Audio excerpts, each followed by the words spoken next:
The advice and opinions expressed by the host of Autism Live and her guests are meant solely as suggestion and should not be in any way construed as child-specific advice. The Center for Autism and Related Disorders advises working with a board-certified behavior analyst who has experience with autism before starting any intensive behavioral intervention. Any choices you make in determining your child's treatment are completely at your own discretion.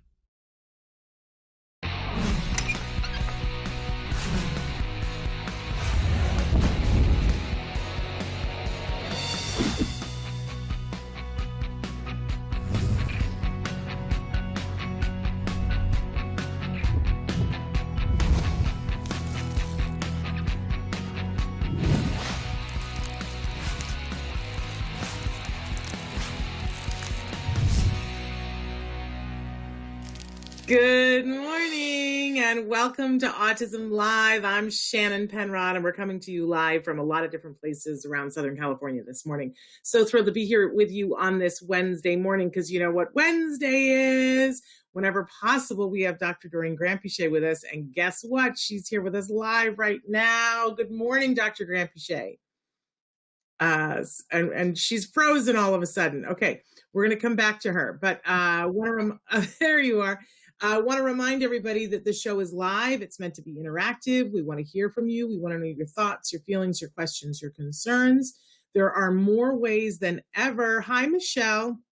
More ways than ever for you to connect with us. So let's talk about some of the, if you're watching us live, you might be watching us on YouTube, on Periscope, on Twitter, or on Facebook Live, or on our homepage, which is autism-live.com. And you can watch us on any of those platforms. Each one of them has a way that you can write into us. We're on a new platform here that allows us from those big four. We get the, hi Danielle, we get your comments instantaneously from those four. Hi Parker. So we're thrilled to be able to do that, which means that our old way that was the fastest is actually the slowest. If you're watching us recorded, I want to encourage you to write in your questions, hi Alicia, to autism-live.com on the chat there. But if you're live watching us, YouTube, Facebook, Twitter, and Periscope are infinitely quicker right now. But look at that second column that Traven is showing you. And those are all the places that we are, in addition to that first column, that we podcast. So we are a free download on iTunes, which is fabulous. And by the way, you have your choice there. Do you want to get it with picture and sound or just sound because you're taking us on a hike or in the car? So you have your choice with iTunes. And it is a free download. So subscribe, sign up to get the regular, you'll get the podcast delivered right into your inbox. And please give us a review on iTunes. We absolutely love that and helps us connect with more people around the world. We are also available on Apple Podcasts. I don't know why that's always so hard for me to say. It's like a mouth workout. Apple Podcasts. There we go. And on Spotify, iHeartRadio, Ghana.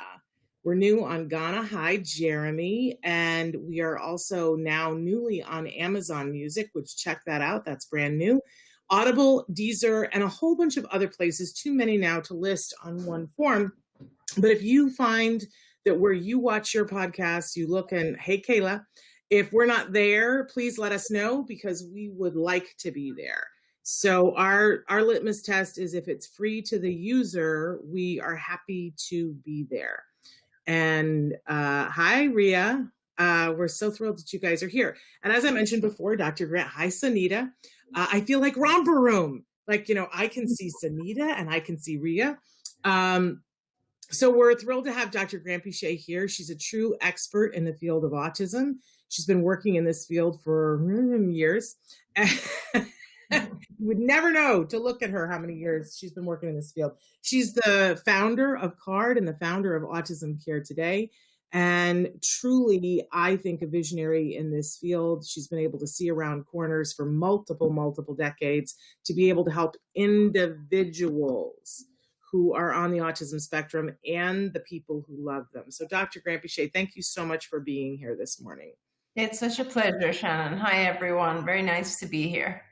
We're saying hello to Nasser, who's saying hi to us from India. I want to remind everybody that we're going to be live for the next hour with Dr. Doreen. She's going to be answering your questions in real time. But we want to remind you that there is no expert in any field that could answer individually specific questions in this format, right? It would be a disservice to the individuals. So what we want you to do is write in questions, be as specific as possible, and she's going to give you information which you then take back to the people who have eyes on the situation. And Tiffany is waving at us and we're waving back at Tiffany. I love this, that we can see everybody in real time. I want to jump in with a question. Hi, Amanda. We had a couple of questions that came in before. I don't really know where to turn, but I'm at a loss for answers. My father and I both use CPAPs for sleep apnea. Me too. And lately, my 11-year-old sister has taken to destroying mine. I'm not sure what her classification on the spectrum is, but the general understanding of my family is that it's just how she is. And just now she's coming out of her terrible twos stage. I really don't know what to do. I tried hiding it, but she managed to pick it and find it and pick it apart. She picked apart the nose cushions 5 times now. And today I came into my room and found her taking a nap on my bed with the hose stretched apart until the material tore, making it impossible to even jerry-rig a solution until I can get replacements. This is the 2nd time with the hose and now the 6th time with the nose cushions. I honestly wanted to yell at her, scream until my throat was sore because she keeps destroying the one thing that keeps me breathing at night. But I knew it would be pointless. She doesn't seem to connect us punishing her with what she did unless it happens as she does it. If I could lock my door, I would, but I'm forced to share my room with my younger brother. And frankly, he can't remember where he moved something 5 minutes ago, let alone remembering to lock the door. Even if he'd agreed to it.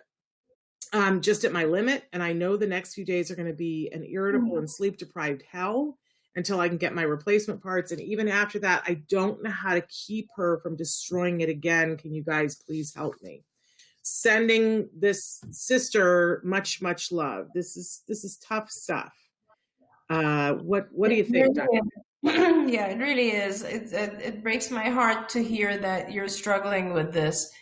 I think you need to have a sit down with your parents, and they need to hear you and help you find a closet that you can put the machine in and lock it up, because obviously they're trying to be very understanding of the fact that your sister is doing these things to the machine.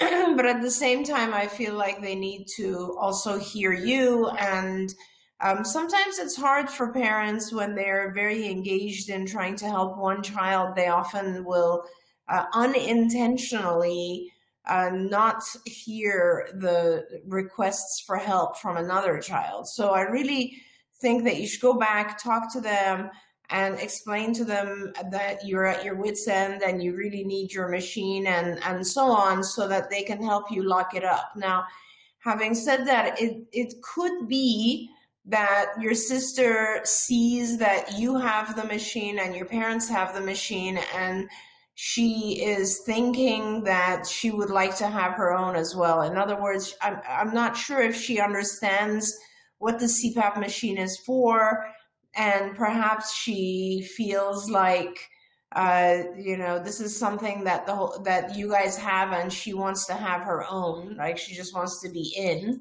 So that's maybe why she's using your machine. Maybe if you guys have a broken machine laying around or an old one or something, maybe you could give that to her so she could use her own and stop trying to come and use yours and accidentally destroy yours. The other alternative is just to really find a place quickly that you can lock it up, like a closet or something, because I do think that it'll take a while, and there's no telling, she might come back and destroy it again. I don't think she's doing this on purpose. You just need to know that. I think you do, and you're being very, very nice about it and very understanding about it. I think she's either trying to imitate what she sees you guys doing, which it sounds like she did, or she's also interested in the spongy part of the mask. So could be one of those things. Yeah, and because I use a CPAP, boy, I feel it for you, because I know if I don't get to use my CPAP during the day, I'm like, a crazy person. I just can't even concentrate, right? So I feel your pain. But there are parts, like the parts you're describing that she takes apart, those are easily detachable. In fact, they encourage you to take those parts off every day and wash them. And those aren't that big, Dr. Grandpichet. So Yeah.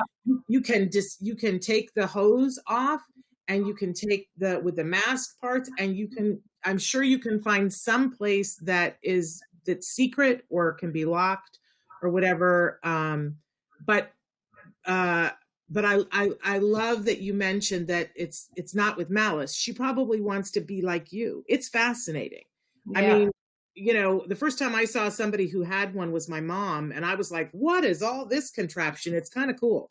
So yeah, but please take care of yourself. And I'm sending that sister love, because it sounds like you have a lot of things as a sister that you have to put up with. So we are sending you love. I want to go to a question, because somebody had written in the question last week, and we got into a thing with the chat where I wasn't able to see it. So they say, I'm the mom from last week. My son is 5 and almost nonverbal. He recently started to imitate others. I observed him imitating when not required to. It's like he can't control himself. For example, when the therapist tries to fix her hair, he would copy her action. Should I stop him from inappropriate imitating, or should I just ignore that? So is this the same? Unfortunately, I can't see the question, Shannon, but is this the same? There's another section that goes on, but regardless, maybe it's another part of another question. I'm not sure. But what I wanted to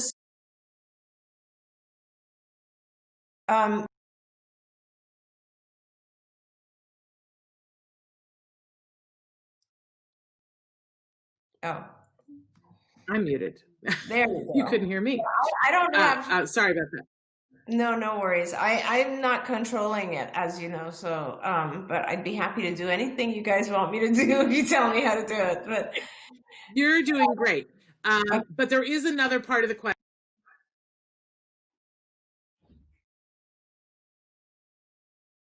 Shannon, I lost you again.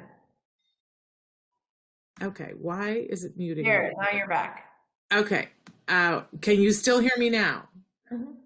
Okay. Yes. So there is a boy, he always sits with at school. His teacher told me he likes to copy that boy too. This makes the other boy upset with my child. If the teacher blocks my child from copying, he gets upset. So I think we have the whole picture now. Yeah. So I think this is, imitation is a good thing, but it's not always a good thing. So we need to get it under SD control, or get it under your control. So in other words, you should start to help your child differentiate.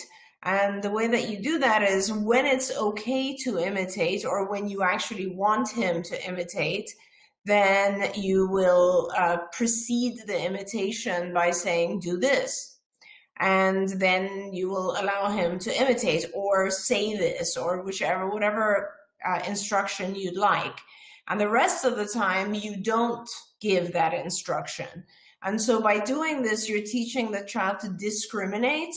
And so when you don't want him to imitate, let's say the child next to him or in some other circumstance, then you physically block him from imitating, or you give him something else to do that is incompatible. So if it's an imitation that involves, let's say, his hands, then you would give him some other activity to do with his hands. If it's a vocal imitation, then you could have him sing or say his AB, something incompatible. When you do want him to imitate, then you will just give him an instruction like imitate or say this or do this or something like that. So this way you're helping him understand that under certain circumstances it's okay, under other circumstances it's not. Make sense? Totally makes sense. We really appreciate that. Okay, we have a question about what is considered punishment. When I am having my son practice handwriting a sentence, I erase his letters or words if it is not legible. Is that considered a form of punishment? That's a great question. And so, punishment, like reinforcement, is different for different people.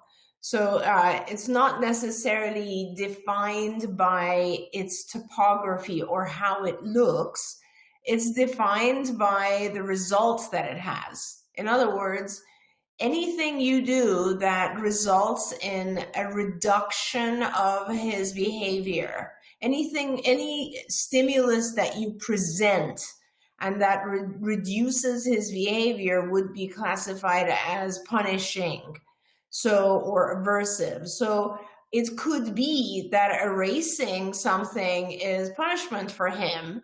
It could be that erasing something would be reinforcing for someone else. So that's kind of how you look at it.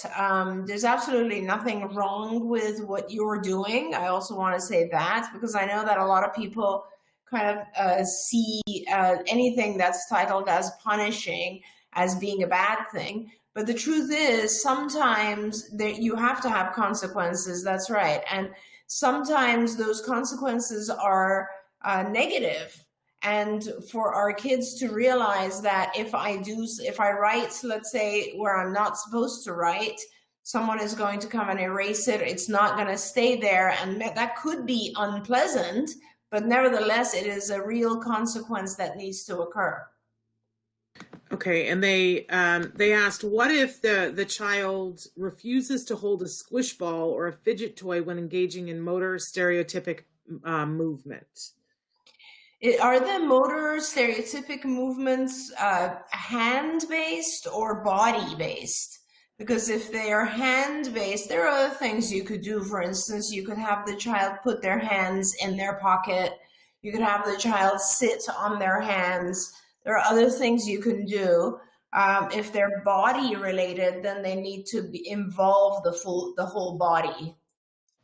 And here's where I just want to say, as a parent, sometimes we get upside down. That, we hear, oh, if your child is, doing something, give them something, put something in their hands so that it competes with the thing. But I want to remind everybody that, and you tell us this all the time, Dr. Granpeesheh, that the behavior that they're doing for a reason. And if we don't stop, we can't leave out the step where we go, what is the reason for that? So that whatever the motor stereotypic behavior is, some of our kids flap. They don't all flap for the same reason, you guys. Some of them flap because they see colors as they're doing this. Some of them flap because the movement is a way to get their emotions. It feels good, right? There are different aspects of it. And if you try to compete with it, correct me if I'm wrong, Dr. Granpeesheh, if you try to just blanket do something, often what you're doing won't help with the behavior. So I see us a lot of times go, and I'll tell you where I see it the most is when parents start to learn extinction procedures and they go, oh, I'm supposed to ignore that. And then the parents generalize that I'm supposed to ignore all behavior that my child does, not just the behavior that was trying to get attention. So giving a child something to hold on to may not solve the function. Am I correct? Yes, absolutely. You're correct. But I just saw that mom's chat pop up. It's not about just offering him some options and then kind of letting it go. You have to teach that behavior. You have to teach every behavior, including the replacement behavior. So whether it's holding an object or putting his hands in his pocket, you shape that up. So someone has to be present. And if the child drops, let's say, the toy you've given him, you have to give it back to him. You have to increase the duration of time that he's holding the swoosh ball or the object that you've given him to block him from hand flapping. And you have to reward progressively longer periods of time. So you may just give him an object, he holds it for 1 second, and you cheer and reward that. But you have to continue to increase the duration of time over time. This is called shaping. It doesn't happen. It's not as easy, unfortunately, as just saying, oh, he's hand flapping, I'm going to give him an object, and from here on, he's going to stop hand flapping. So you need to teach that. And also, Shannon is absolutely right. You have to identify what exactly it is that you are replacing. Is it I'll give you guys an example. I had a child who I was treating, and one of the most difficult behaviors for him, challenging for everyone, was that he would spit. And it was very, very difficult. And we tried a lot of the normal interventions that we do with spitting. For example, we would give him chewing gum. We would have him keep increasingly reward periods of time with his mouth closed, etc. And it just wouldn't work until we realized that the reward, the reinforcer that he was getting out of spitting was actually visual. He liked to be able to see how his spit, the angle of the spit, the trajectory. So it wasn't at all having to do with the spit itself. It had to do with the visual stim. And so then we began to replace it with things like bubbles and anything that would give him that visual self-stimulation that he was seeking. So it is very important to find out the self-stimulatory aspect of the behavior, so that when you're replacing the behavior, the child gets a similar reward out of it. Because remember, everything we do in order to gain some sort of reward from. So that's the key to it, is, find out what he's getting out of the behavior. Wonderful. And she did go on to say that it is hand and body, but only hand while sitting in a chair. She says, I've offered all of these, but sometimes he won't use any of the techniques. He says sometimes he just needs to get his wiggles out. And I'll tell you who that reminds me of is the story of Logan Shepherd.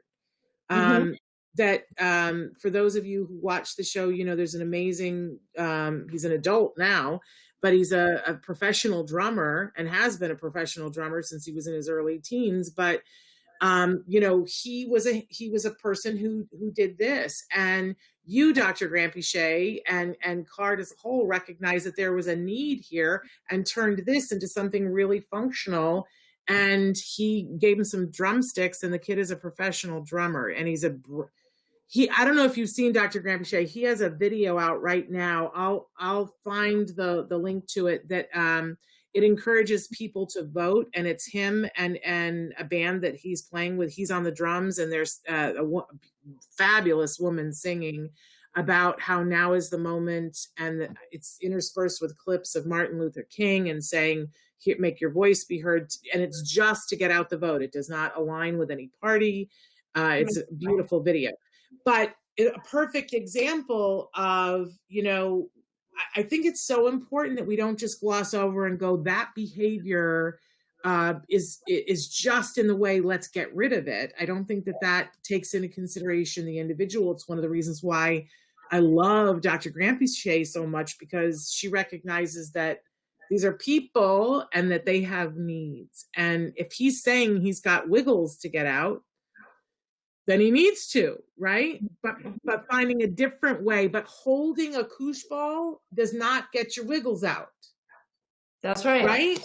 That's right. And that's kind of why I was saying that it's, you need to pay attention to kind of all aspects of it. If it's a body related thing, and if he needs to get his wiggles out, why don't you give him a period of time every day where he actually gets to play in the gym or work out? And, there's lots of different types of physical activities. Teach him dancing. There's lots of things that he can do. And by the way, they don't even have to be contingent on this behavior. You could periodically program them into his day so that, every hour he gets 5 minutes of running outside.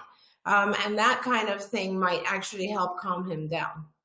Okay. Okay. She just wrote in about, she said, I do sit with him most of the day during instructional time on Zoom, as well as play games with him and homework and all assignments. He frequently asks for wiggle breaks, so I let him.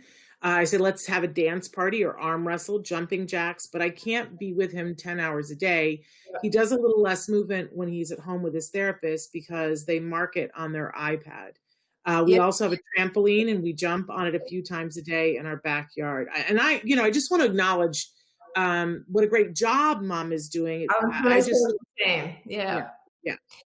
Wonderful. Good for you. That's perfect what you're doing. So then the rest of the time, don't feel bad about blocking it. Because if he's getting plenty of opportunities, again, this goes back to discrimination. It's important for our kids to discriminate when it's okay to do a certain thing and when it's not. And so by blocking him the rest of the time, like simply telling him, depending on his functioning level, making sure that he understands that he is not allowed inside to do these wiggling things, but he is allowed to do it when he's on a break, when he's having a dance party, or when he's on the trampoline. Those are the appropriate places and times for him to do all of the movements. The rest of the time, he needs to stay still. So that is something you'll have to help him discriminate. Now, I do want to also, because I'm not there and I can't see him, make sure that we're talking about self-stimulatory behaviors that he does have control over. Because sometimes I've had parents who will come to me and they consider something to be a self-stimulatory behavior, and actually it's a tic. And then we're looking at other types of things like Tourette's or tic disorders, and that's very, very different. So as long as he has control over it, then you should teach him how to discriminate. Wonderful. And I'm so glad this other parent wrote in, because we didn't get to her question last week. My son is 5 years old, diagnosed with level 2 on the spectrum, global developmental delay, and language disorder. He is limited verbal. When he has meltdowns, is it okay to hold him and comfort him? My husband sends him to his room. I usually will take him and hold him without speaking. Meltdowns generally occur when he is denied something he wants. Mm-hmm. Okay. So that's a really great question, and we are going to get into the functions of behavior yet again. So I love that the parent mentioned that he has a meltdown when he doesn't get something that he wants. So at this point, as you need to, the right way to deal with it is to make sure that he doesn't get the thing that he just tantrumed for under any circumstances. And ideally, you would want to just ignore the meltdown. Now, it's hard to ignore a meltdown when you tell the child to go to his room, when you hold him, especially when you hold him, you're giving him a lot of attention and love and caring, which I know as parents, we want to do that. But you don't really want to do that when he's having a meltdown, because honestly, it's when you're rewarding him for when he has a meltdown, you're not rewarding him with the object that he was tantruming for, but you are rewarding him nevertheless, because being held and so on is not necessarily negative to the child. So at this point, my recommendation would be to not hold him and not send him to his room. But if you can tolerate it, if you can both handle it, ignore him. Just let him have his meltdown, completely ignore him. And that is very hard to do, believe me, I know. And I know, Shannon, you've had experience with this as well. But if you can ignore him, what to expect is that the meltdown might get a little bit more intense, but then if you stick with it, it will go away. And he will learn that having a meltdown is not a good way to communicate. Now, at the same time, what I want to advise you is, if there's a circumstance where he wants something, You know it ahead of time. You know that he's about to have a meltdown because he wants that object, or he wants to get out of a situation, whatever it is, and you prompt him to vocalize what he wants, right? So you prompt him to have the appropriate response. I think, Shanna, did the parents say that it happens when he wants access to something? They said when he gets denied something, yes. But I don't know what it is he's denied. Yeah. Right. So if you can just model for him before he tantrums, if you can tell him, say, I want whatever it is, and he says it, and you can give it to him. Wherever that is possible, then do that, okay, so that he avoids the tantrum and learns that he can vocalize to receive the object wherever possible. Now, sometimes it's not possible to give him the object that he wants, in which case, if he tantrums, you need to completely ignore it. And again, this is another circumstance where you're teaching your child discrimination. It is okay to ask for something and then you will receive it. It is not okay to have a tantrum or a meltdown. In that case, you will not receive it. See, and it's always about teaching our kids when something is okay and when it's not. I lost you there for just a second, but I just want to say, when we talk about ignoring, that I didn't understand when therapists were first talking to me about ignoring. But I've told the story many times before, so I'm not going to tell it again here, but it doesn't mean that you are someplace where you don't have eyes on the situation. When they did the first planned ignoring with me, I was in the room with my son, but where we have this thing where we orient to our kids. Your kid is freaking out and your kid is screaming and your kid is pulling on your pant leg. And we will turn to them and say, stop that. Don't do that. That's not ignoring. What they taught me was to busy myself with another activity so that I'm in the room with him. And there's the famous story that I tell about the fact that they made me water the plants and then dust the television and clean up some mail. And I was like, what is this, a cleaning program? Right. But it was to get my focus. I was still in the room with him. I was still making sure that he wasn't hurting himself or, property destruction, that I could, if I saw him walking over to take a planter and toss it across the room, I got there first and moved the planter. But I didn't say to him, I'm moving this so you can't throw it. I didn't make eye contact with him and say, ha, tricked you. I got here before you. All these things that I would have done. So, but what it does, what I think the explanation that was made for me, that it's like, there's a light switch on me. And that when he is behaving in a way, that is appropriate and the way that we expect him to behave, the light switch is on and I'm focused on him. But when he is behaving in a way like screaming or yelling or, throwing things, or he would swipe things off of the counter, my light switch is off and I'm blocking, but I'm not giving him any of my light. My light switch is off.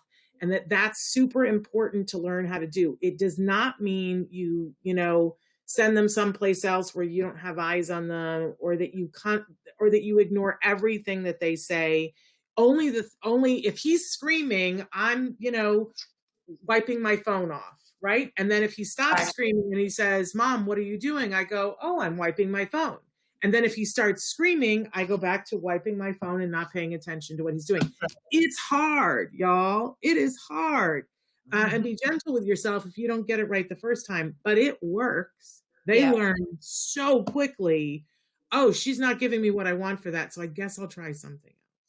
Yeah, that was a great description, Shannon, and that's really important, because basically it's not at all about ignoring every behavior. We're not recommending that. You want to just ignore behaviors that are unacceptable to you, and you want to reward the behaviors that are appropriate. So any kind of conversation or request vocally, or anything that is appropriate, you do want to interact with and engage with, and anything that is not appropriate for you or is challenging in some way or inappropriate to the moment, those are the behaviors that you want to ignore.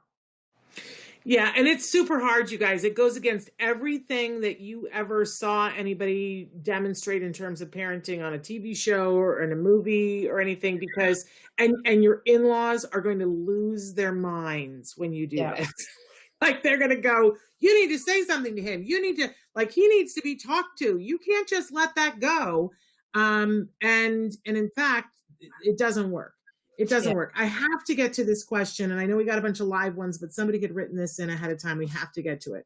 My 3-year-old is having ABA for a year now. He tends to be very inattentive in a formal table chair session and tends to stim a lot, vocal and gazing.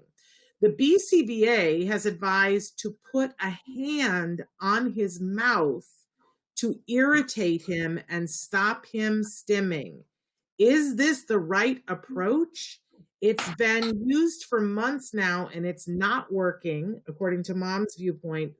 They are of the opinion that he is a difficult child to work with. I am completely confused, is what the mom said. I talk all the time, Dr. Granpeche, on the show about the difference between quality ABA and bad ABA. This makes me break out into hives and I want to cry for this child. What do you think? Yeah, I wouldn't put a hand on him or any child for any reason. So I don't think that's an appropriate intervention. That is not what ABA would tell you to do. What you need to be doing is identifying why he is vocal stimming and why he is gazing. And I can tell you that each of those will have a different function. And once you've identified the function, you will then try to replace it with something that fulfills that function and is more appropriate. So you don't want to do that, basically. And, that's kind of where you go. I could recommend that if you would like to find out or investigate a little bit more what the function of those behaviors is, we developed a really cool test many years ago. It's called the CFA, which is the CARDS Indirect Functional Analysis or Assessment. And you can find that, I believe, on our IBT or skills website. Shannon, where is the CFA? The CFA is on skills. Skills.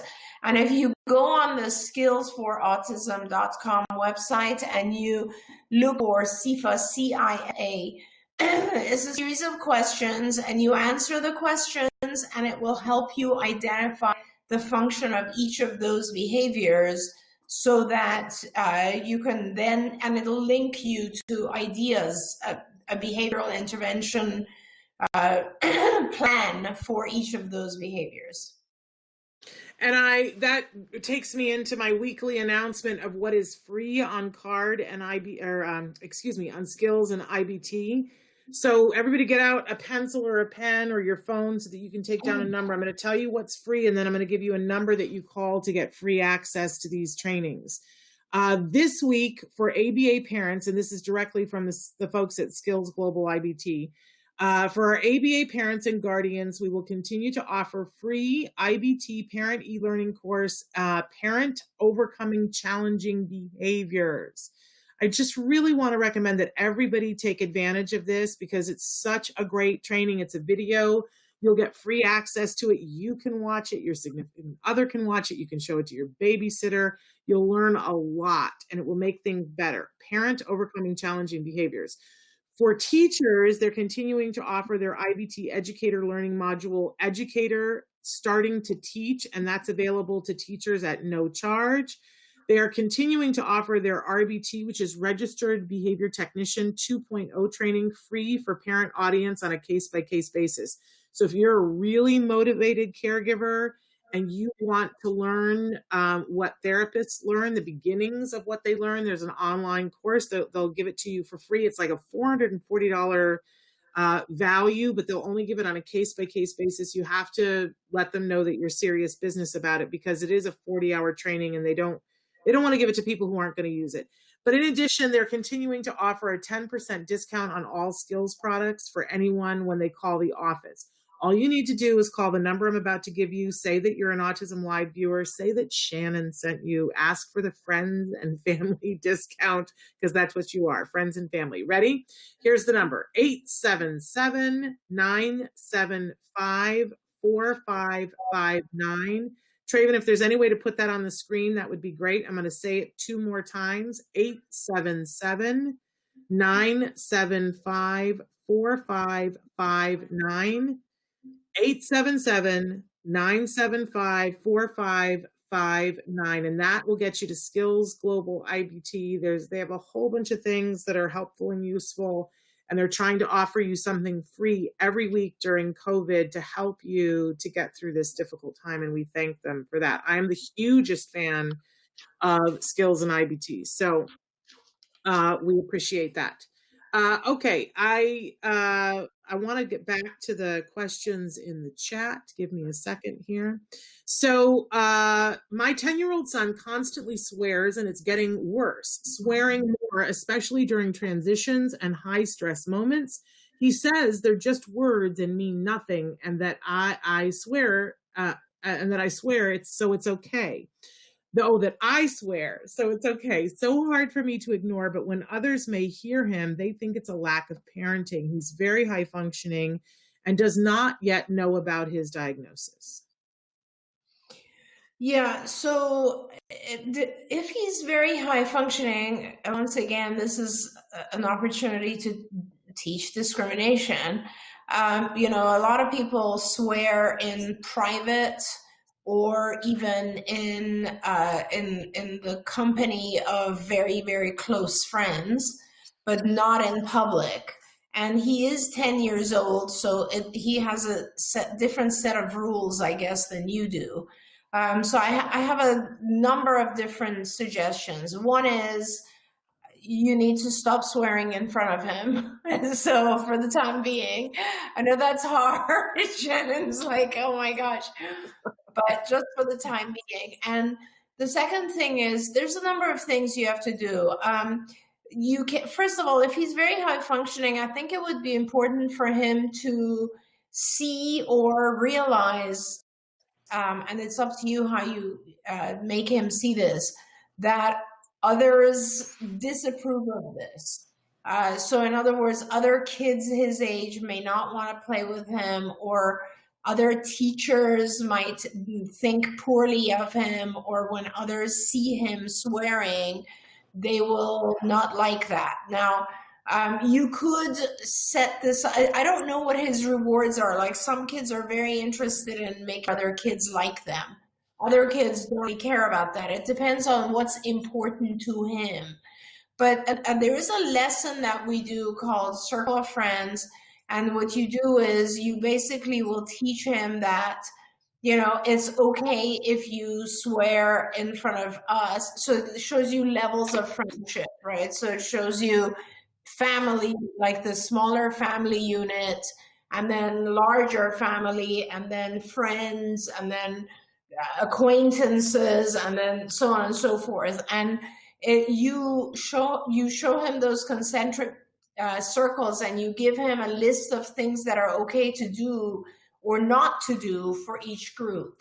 So it might be okay for him to swear. It really depends on your rules, your family rules. If you think that it's okay for him to swear around you, then that'll be the only circle that it's allowed. Around other circles, it's not allowed. And this is kind of like you give him a list of other things that are allowed. But this is one of those situations where in order to teach him the discrimination, you have to reward or not reward a certain behavior, right? So if and the behavior you're trying to get rid of is swearing. So reward the absence of swearing. And what you will do that with time. So let's say right now, get a baseline and figure out how often he's swearing. Once every hour, once every 10 minutes, whatever it is, establish that on an average, and start to reward longer and longer periods. Just tell him. If he's very high functioning, say, this is amazing. You haven't said a bad word in 10 minutes. I'm so proud of you. This is fantastic. If it's, give him rewards, give him a chart perhaps that shows him he'll get another reward in 10 minutes. Give him a timer on his phone. Whatever visual you need to use to help him understand that the longer he cannot swear, he will get a significant reward. And it's got to be something that's meaningful to him. And make that visual so he knows it's coming for sure. And then, as I said, if there are any environments where you allow it, then obviously there he can get away with it. But in other circumstances, he needs not to swear, and you're going to reward the absence of swearing. Yeah. And, of course, I have my 2 cents here, but my 2 cents is very dysfunctional. And I'm just going to throw that out there first because, other people have hobbies. I swear, I know that, I hope that you guys don't realize this watching the show, because I can compartmentalize just exactly what Dr. Grandpichet was saying, that most of the time I'm capable of, inhibiting. I used to teach at BYU. I was a college professor at BYU. I was not a Mormon, but I was teaching there and had to sign a morals clause. I couldn't even swear in my regular life then. I'm capable of turning it on and off. But when I have my moment and I talk, I swear like a Russian sailor. And I enjoy it. It is pleasurable to say words that have percussive sounds.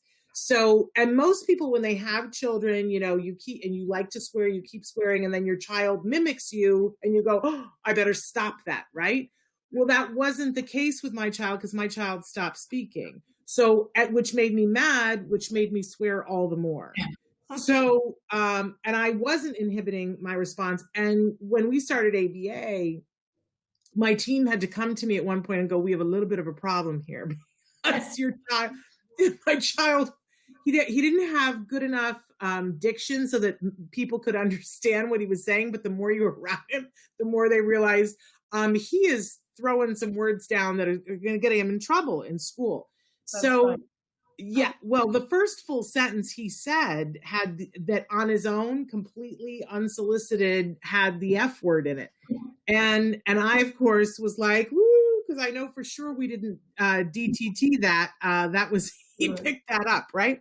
And I have a sense of humor about it. I have friends that are shocked because they have never seen me be in my swearing mode. But we put limits on it and said, we only swear when we're in the car and nobody else is there, or we swear when we are home and nobody else is there. But I got to tell you, my son is 17 years old. And I think, I hear him when he plays his video games with his friends, and it is a swear festival, and it is not just him. And I said to another parent, I'm so appalled and embarrassed. And that parent said, no, that's how they're working their yayas out. Our kids are not out, doing things that can get them arrested. On the spectrum of behaviors, they got to have some way of expressing themselves. We'll just keep shoring up. You only do it when you're with these friends. And he knows when I'm with this friend doesn't swear and his mom doesn't let him swear. So I don't swear. So I agree completely with Dr. Grandpichet, and now you can all judge me, but I do love to drop, I get compared to Beverly Goldberg all the time. Do you ever watch the Goldbergs, Dr. Grandpichet? Yeah. Yes. Every show, we laugh hysterically. Beverly Goldberg, they have to bleep her on the show, and they point at me and laugh. I know you all thought that I was such a good little nun, and now you know differently. Okay, the chat continues. Let me take a look at everything that you guys have been writing here. We do have somebody who's writing in a question and wants to know your opinion about if a person with a diagnosis should be able to be suspended from school. So in your professional opinion, should a child on the autism spectrum be subject to suspension given the fact that they have been deemed by a speech therapist medically to have a deficit for not being able to effectively communicate their wants and needs? And And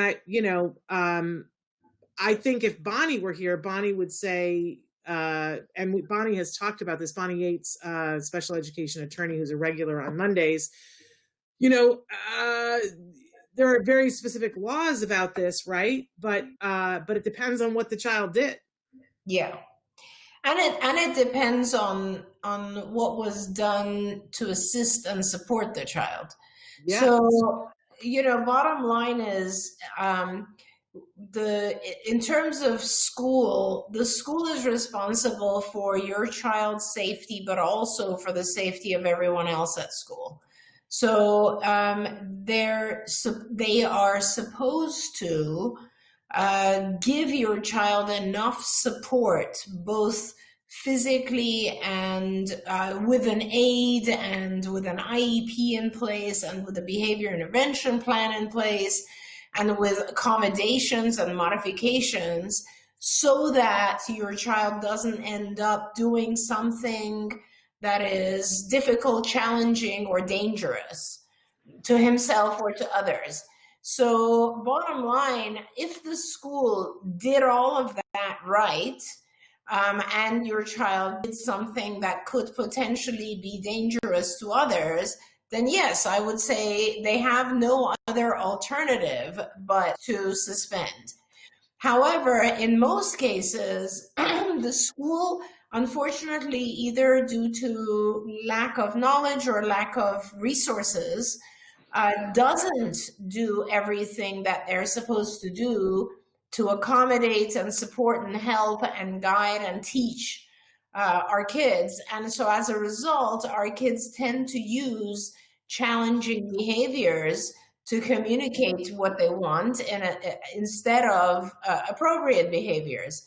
And then they get into trouble and then they get suspended. And that is not okay, because to begin with, the school didn't do what they were supposed to do to handle it and to teach your child. So it differs, right? It has to do with, did they actually do everything they could to support your child to begin with or not?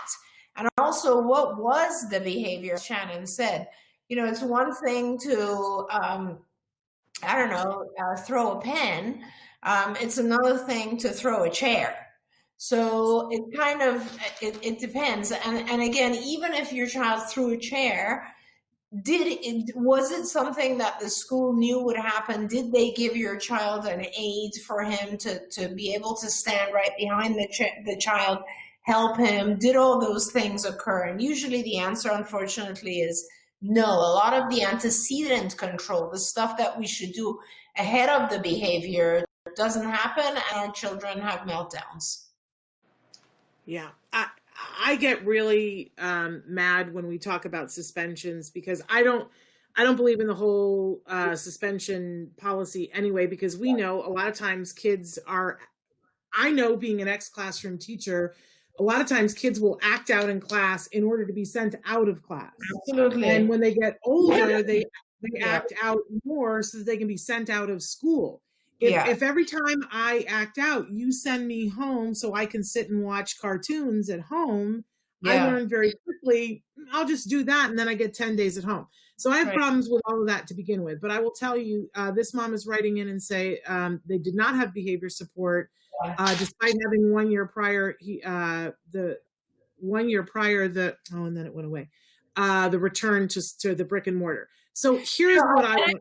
Sorry, Shannon, but I want to say, oftentimes when something like that happens, we should realize that that is not the right setting for your child. Right. And we need to find a different setting where they can actually manage the behavior through antecedent control. And they can't just repeatedly send him home. You need an IEP. Yeah, you probably need a lawyer, and I'm happy to talk with you offline about where you can find all of those things. I want to get to a couple of quick questions because they're asking again. Hi, Dr. Doreen. My 10-year-old son has been taking his thumbs and tucking them into his fists. Have you ever seen anything like this? What could be the reason that he does this? No, I haven't seen that particular behavior But I mean, as long as it's not interfering with other activities or behaviors, I would leave it alone for now, to be honest with you. It could just be a sensory stimulation or experience that he's having. It could be a safety type of thing. A lot of times our kids do things that make them feel less anxious. I I haven't seen it. I wouldn't necessarily mess with it because it's not harmful to him in any other way, unless it is, in which case you should let us know. Yeah. Okay.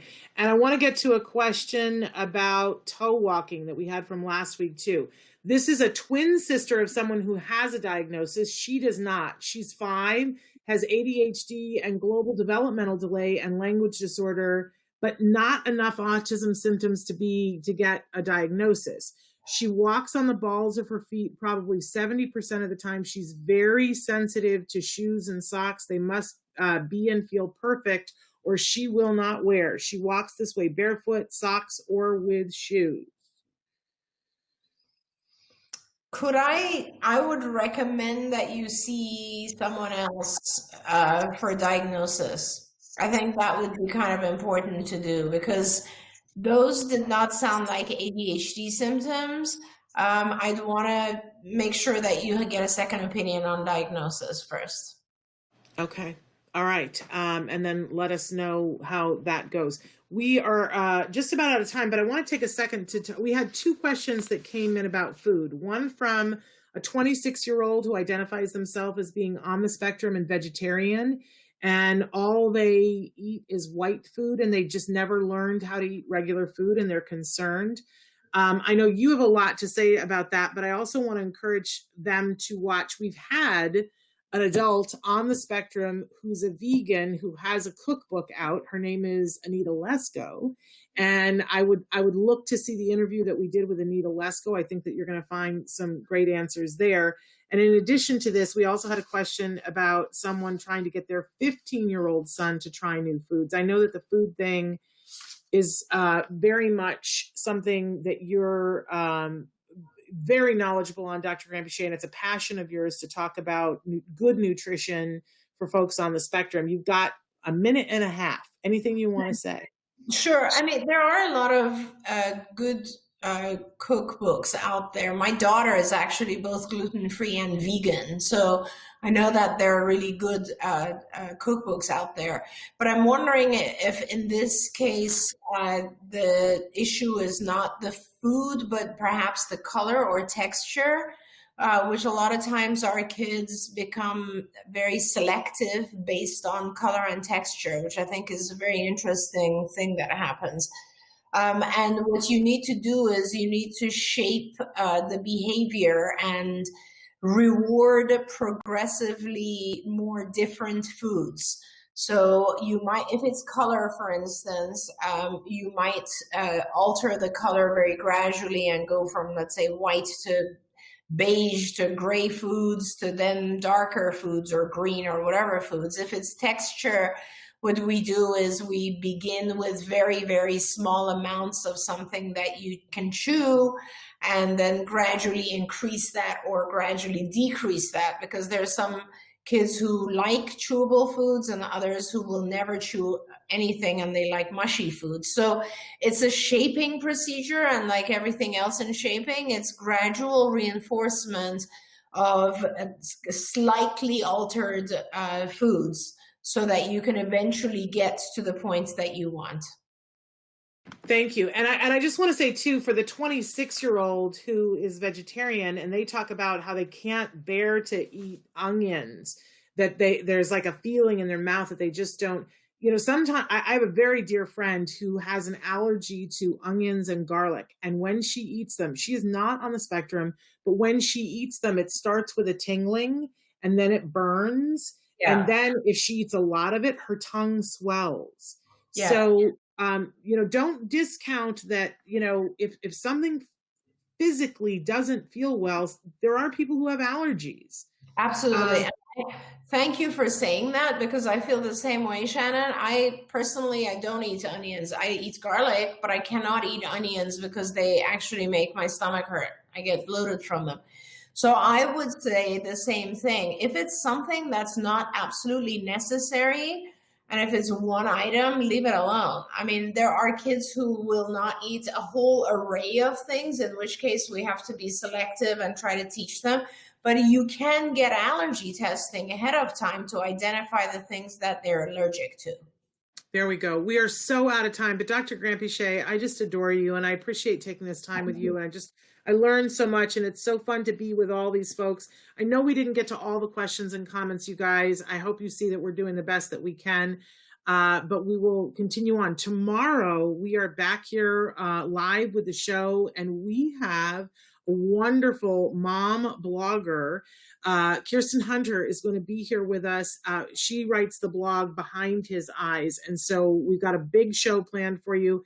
And I'm even going to bring Anita Lesko's cookbook in because I think it's time to change our food again, Dr. Granpeesheh. It's seasonally. We all need to change the colors and the types of food that we're eating because everybody's writing in saying, food has gotten boring. So we're going to talk about that a little bit tomorrow too. And then don't forget on Friday, Leah Hirschfeld is coming. You guys asked for more research about genetics and autism and what does the world of research say about that? And she's got a whole presentation about genetics and autism on Friday during Let's Talk Autism with Shannon and Nancy. That's all the time that we have today, but we love you. We will see you tomorrow. Until then, give your kiddos a hug from me and one for you too. Bye-bye for now.